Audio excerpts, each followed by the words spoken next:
sales have changed during the pandemic.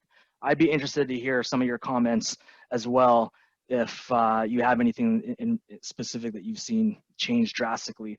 But let's talk about really what's happening out there. According to McKinsey, here's the survey that they did with 3,600 B2B decision makers. It's a fairly recent study which came out in April. So we're thinking April is almost the peak of the pandemic. When I say the peak, I mean, you know, March was kind of a little unknown, what's happening, mass layoffs. April is more, okay, we're really in trouble here. People are starting to transition to remote work, whether you're in sales or any other position. So this came out really at that time, and it covers all industries in the business to business world, from consumer to retail, global energy, finance, banking, and some quick highlights. And by the way, when I send this recording to everybody, just so you know, there's going to be a reference page where you can get a link to any of these surveys and any of these studies if you want to dissect it a little bit more. But here are some highlights, and I wanted to highlight these things because it gives a good perspective, and there's some optimism in this, right? So when it comes to spend, companies in general are reducing spend. I'm seeing this as well, where they're either cutting their budgets, they're stalling, but a sizable number are actually increasing or maintaining it since then. When I say a sizable number, according to the survey, it was more than 50%, which to me, considering everything that's going on in the economy, I think it's a sizable number. So more than half the people are either increasing or maintaining that spend. And from a digital standpoint, looking forward, according to the survey. Yeah, absolutely. Can I come in for a quick Please do. Yeah, Joe had a comment, and he just makes a comment about value. So, you know, when we talk about spend, if your client feels like you're bringing them value, then they're going to spend that money. So he just says it's all about value. People want to know that you're providing value way after the sale. So yeah, excellent.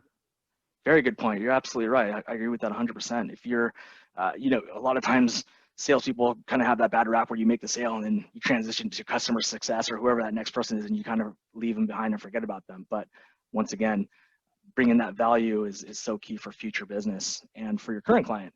Now, from a digital standpoint, what a few things I found interesting in this article also is that looking forward, B2B companies see digital interactions as up to 3 times more important than than in the past, right? So more than traditional sales interactions. So at one point, digital interaction was important. It's not just twice as important, it's 3 times important, according to the people in the survey. So I think that's for obvious reasons. A lot of it probably because you have no other option.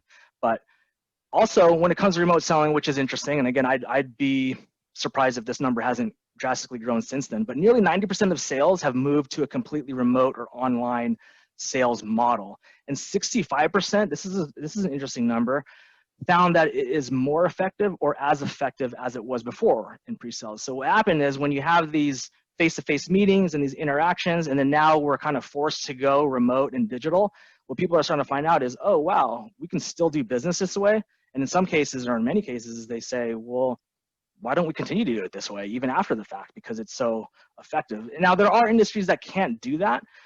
Keith, I know you and I talked about this, and you know this more in the healthcare and pharmaceutical or medical. Obviously, that's a little bit different space. But what are your thoughts on them going remote? I mean, how's that working? I think you're going to find a lot of variation. I think a lot of teams are going remote. You know, reps see doctors on a regular basis, but there's still that B2B component, you know, for account managers, and a lot of their interactions already are somewhat virtual. It's not until later in the sales cycle that in some cases you see somebody live.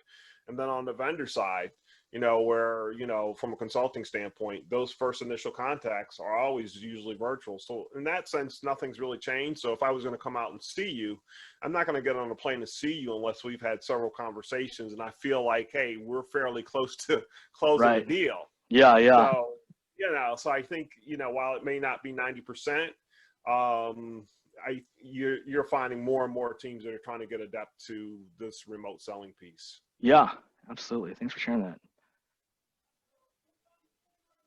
Well, we're all in technology here. Everyone in this audience, at least I'd say almost everybody, so this is pretty relevant. In technology, media, and telecommunication, nearly 100% have transitioned into a remote selling model. So for me and myself, I would say the majority of my sales process pre-COVID was already all digital, and I was already a remote sales rep.